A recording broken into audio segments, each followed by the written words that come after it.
Assalamualaikum warahmatullahi wabarakatuh. Perkenalkan, nama saya Retno Sri Wahyuni, mahasiswi dari IAIN Batu Sangkar dengan jurusan Tadris Kimia semester 1 dengan NIM 2130110014.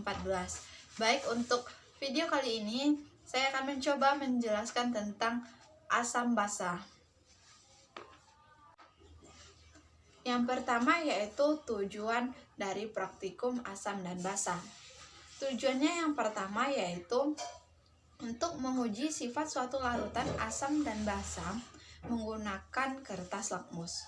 Yang kedua yaitu untuk membuat indikator larutan asam dan basa dari tumbuhan dan untuk mengamati perubahan warna indikator yang telah sering digunakan di laboratorium.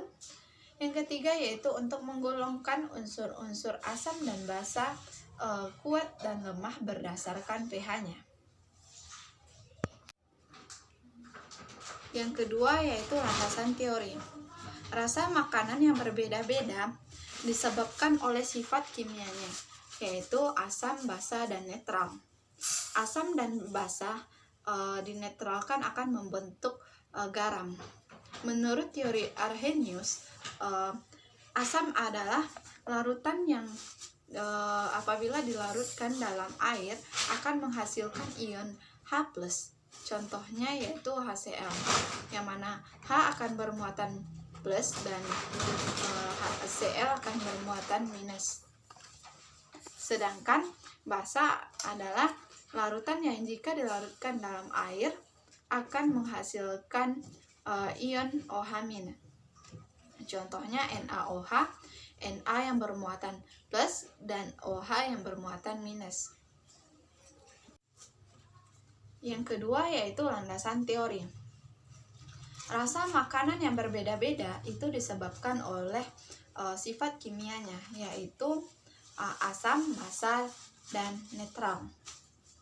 Asam dan basa yang dinetralkan akan membentuk garam. Menurut Arrhenius, senyawa asam adalah senyawa yang apabila dilarutkan dalam air akan menghasilkan ion H+. Contohnya yaitu HCl. H akan bermuatan plus dan Cl akan bermuatan minus. Sedangkan basa adalah senyawa yang apabila dilarutkan dalam air akan menghasilkan ion OH-. Contohnya NaOH, Na bermuatan plus dan OH bermuatan minus. Nah, untuk mengetahui apakah suatu larutan itu mengandung ion H+ atau ion OH- dapat kita lihat dengan menggunakan kertas lakmus. Kertas lakmus itu sendiri dibagi menjadi dua, yaitu lakmus merah dan lakmus biru. Nah, apabila suatu larutan mengandung ion H+, maka ia dapat memerahkan suatu kertas lakmus, atau kertas lakmus biru berubah menjadi merah, atau kertas lakmus merah tidak dapat berubah warna lagi. Dan apabila suatu larutan mengandung ion OH-, maka ia dapat membirukan kertas lakmus, atau kertas lakmus merah berubah menjadi biru, atau kertas lakmus biru tidak dapat berubah warna lagi. Berbagai bahan tumbuhan berwarna dapat digunakan sebagai indikator asam dan basa. Contohnya yaitu seperti kelopak mahkota bunga dan kunyit. Nah, bahan-bahan tersebut dapat menjadi ekstrak warna untuk larutan asam dan basa. Berbagai bahan tumbuhan berwarna dapat digunakan sebagai indikator asam dan basa. Contohnya daun mahkota bunga dan kunyit. Ekstrak bahan-bahan tersebut dapat memberikan warna yang berbeda pada larutan asam dan larutan basa. Tingkat keasaman suatu larutan tersebut disebut juga dengan pH. pH dari asam itu kecil dari 7 dan pH dari basa besar dari 7. pH untuk netral itu sama dengan 7. Kekuatan asam dan basa dapat ditentukan dari pH larutan dengan konsentrasi yang sama. pH larutan asam kuat akan lebih kecil dari pH asam lemah. Sedangkan pH basa kuat lebih besar dari pH basa lemah. Asam kuat dalam air akan menghasilkan ion H+ secara sempurna, sehingga menghasilkan pH kecil, yaitu kisaran 1-3. Sedangkan asam lemah dalam air akan menghasilkan ion H+ secara tidak sempurna, sehingga menghasilkan pH besar, yaitu kisaran 3-5. Begitu pula dengan larutan basa kuat, yaitu apabila dalam air ia juga akan menghasilkan ion POH secara sempurna dengan POH yang kecil dan harga pH yang besar, yaitu kisaran 12-13. Dan sedangkan untuk basa lemah, apabila dalam air ia akan menghasilkan ion OH- secara tidak sempurna dengan POH yang besar dan harga pH yang kecil, yaitu kisaran 9-11. Yang selanjutnya yaitu peralatan dan bahan yang kita gunakan pada praktikum asam dan basa.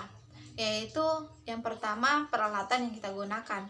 Yang pertama yaitu ada tabung reaksi, rak tabung reaksi, plat tetes, pipet tetes, gunting, pisau, lumpang dan alu, kertas lakmus merah dan biru, indikator universal.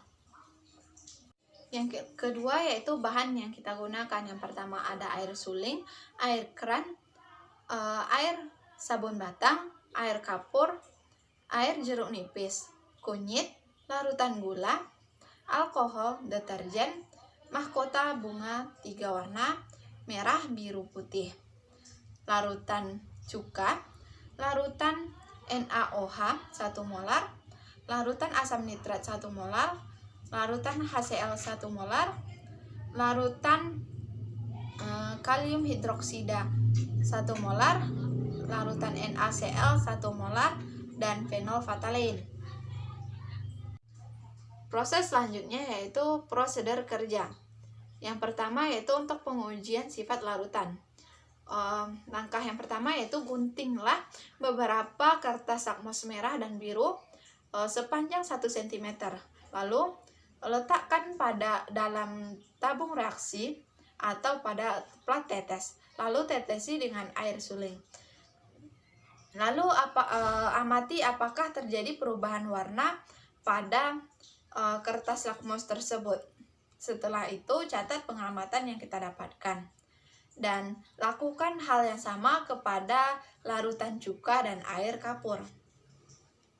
Setelah itu lanjutkan percobaan kita pada larutan yang lain. Apakah ia bersifat asam seperti cuka, bersifat basa seperti air kapur, atau bersifat netral seperti air suling. Yang kedua yaitu membuat indikator dari tumbuhan dan mengamati perubahan warna yang terjadi pada indikator fenolftalein. Yang pertama yaitu gilinglah 5 helai daun yang berwarna merah dengan air 5 ml dalam lumpang.